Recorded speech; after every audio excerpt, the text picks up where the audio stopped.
Greetings, ladies and gentlefish, and welcome to this game in the M26 Pershing Tier 6 American medium tank. And this game, as well as being kind of, a half-decent game with a pretty good result for me, this game is all about what you can do with the Pershing if it's A, top tier, B, you manage to get into a decent location, and C, you have some luck, or some stupid enemies. I'm not sure which it was in this game, to be honest. So we are here on Kampanovka. It's an encounter game, and we're going to go up the hill. Now we're a top tier tank, and we've got good gun depression and good turret armour, so going up the hill is not a bad idea. Get yourself hull down, get some gun depression, poke yourself over the top of a ridge and just see what you can see and shoot some people. And the Pershing, as far as mediums go, doesn't have bad armour in places, so the frontal turret's not bad on the Pershing, for example. And so we're following this KV-1S up, and we're going to see what we meet up here. And often, if you've got a tank with a bit of speed, if you spawn on the side of the map that I've spawned, you can get up to around this windmill area while the enemy are still caught out trying to make their way up the hill, which is what myself and this KV-1S have managed to do. And so, hello Mr. IS-3. Yes, I've been spotted, funnily enough, like I didn't see that one coming. Now, worth pointing out, there's no artillery in this game. And we are trying very carefully to get ourselves in a viable hull-down position where we're not just going to be continually penned by a bunch of tank destroyers that will inevitably be sitting in the woods around their spawn point. So, who can we get shots on? Well, IS-3 there, IS-3 there, Tiger P there. Shot into the turret of the Tiger P. KV-1S takes some damage and decides to run away, which is eminently sensible. Reload, and we are reloaded. Who else is going to try? Tiger 1 now. Tiger 1, gun mantle can be a little bit troll on that thing. But our KV-3 manages to nail that 88, so, we've lost 2 scouts, they've lost an 88, a bottom tier tank destroyer, and 2 scouts now. So we are kind of winning.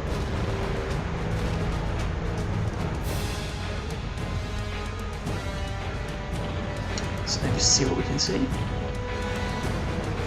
Hello, Mr. Tiger. Trying to get some shots on his commander's hatch, but no. The Tiger P, that's one of the downsides of the Tiger P, it has a much bigger commander's hatch, and that Carnarvon's got the stock turret. It's the turret from the Black Prince, which means he's going to be a right nuisance to pen in it.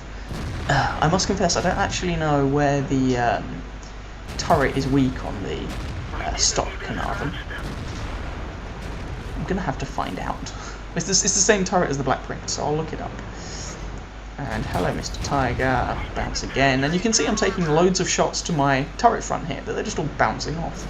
God bless the gun mantle. Now, I was kind of lucky in a way because the fact that this Carnarvon has the stock turret also likely means, I can't remember the exact tech tree progression, but it likely means he has the 17-pounder gun rather than the 20-pounder, which is good because I know from experience that the 20-pounder can put shots straight through my gun mantle, and I take the first bit of actual damage there, probably through the centre of the gun mantle where the armour's a bit thinner. Hello, Mr. Tiger P. How are you doing today? And we bounce. I should have aimed that shot better. I thought I had a clear shot at his side, but I should have aimed it better to make sure I got the kill. But he dies anyway, so let's not concern ourselves too much with it. And I managed to put a shot into the IS-3. I'm just firing AP here. I'm not firing any gold or any rubbish like that. Oh, no, that was just a miss. So far we've only taken 1 damaging hit. Hello, Mr. Tiger, how are you today? Put some pain into you. And you can see basically we're just doing the job of a heavy tank here. We're not as invulnerable as, say, a T-29 or a T-32. But the front of our turret will take a battering with this matchmaker and against these opponents. Now I'm kind of lucky here because, that looks like I've taken some more damage there maybe. Can't remember. Because the IS-3, for example, the top gun on the IS-3 can make a horrible mess of me. If the Carnarvon had its top gun, I'd take another damaging hit there. They managed to get a shot on my hull a couple of times there. If the Carnarvon had the 20-pounder, I would be in trouble. You know, you need about 220 pen to reliably, well, stand a half decent chance of getting through this turret. Oh, we managed to put a shot into the Carnarvon there. Through the turret with the gun mantle, I should say. Ugh, another hit there. So we're down to 658 health. We've taken an awful lot of potential damage, as you will see at the end. I mean, bearing in mind, we're a medium tank. It's not like, you know, a Matilda at tier 4. We're not anything as ridiculous as that. Put a shot through the side of the IS-3. It does make me wonder if someone's resorted to firing high explosive at me at this point, but, you know, whatever. No, that one bounced, and we put another shot into the side of the turret of that IS-3. We don't have any kills yet, but we've done a good amount of damage. And we've taken a lot of potential damage. We've so far been instrumental in our team's dominance. And pop! First kill, IS-3. Jolly good. And poke our nose over again. Who can we see? Hello, Mr. Carnarvon. How are you today? Oh, bounce. Boo. Boo to the bounce. Oh, that hurt. No, we bounced on the Carnarvon again. So that was the Jagdpanther. Oh, another one from the Jagdpanthers. Now there, they were able to shoot my hull, and hence they were able to take me down to 38 health. So at this point I'm deciding to play things decidedly more cautiously, because I have 38 health remaining, and someone could just load high explosive and kill me.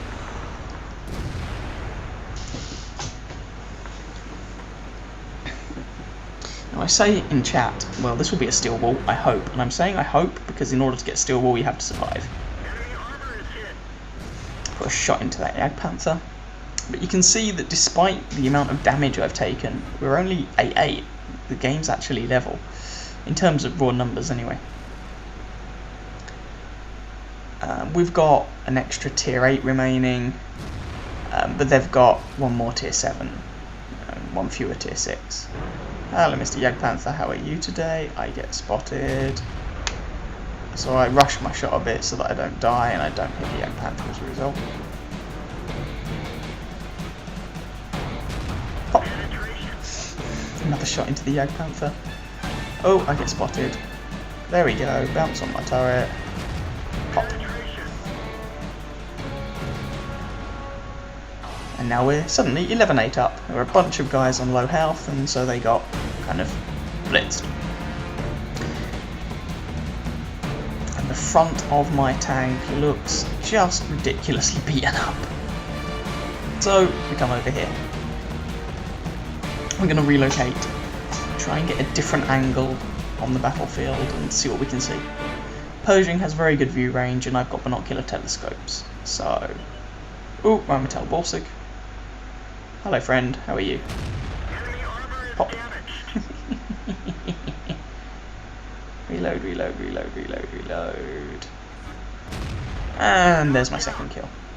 There's only 2 of them left, a Jagdpanther and a Comet.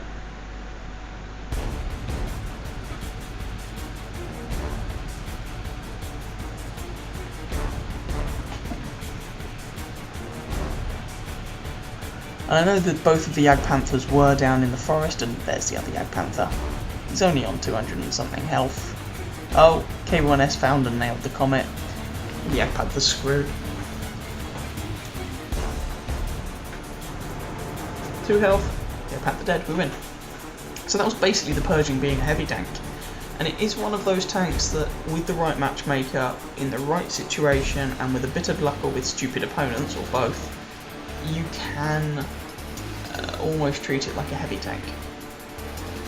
You certainly don't want to do it all the time. Anyway, I hope you guys enjoyed, maybe found it vaguely informative. If you did, feel free to catch some of my other videos and or subscribe to my channel, and I wish you happy hunting on that battlefield. Ciao ciao.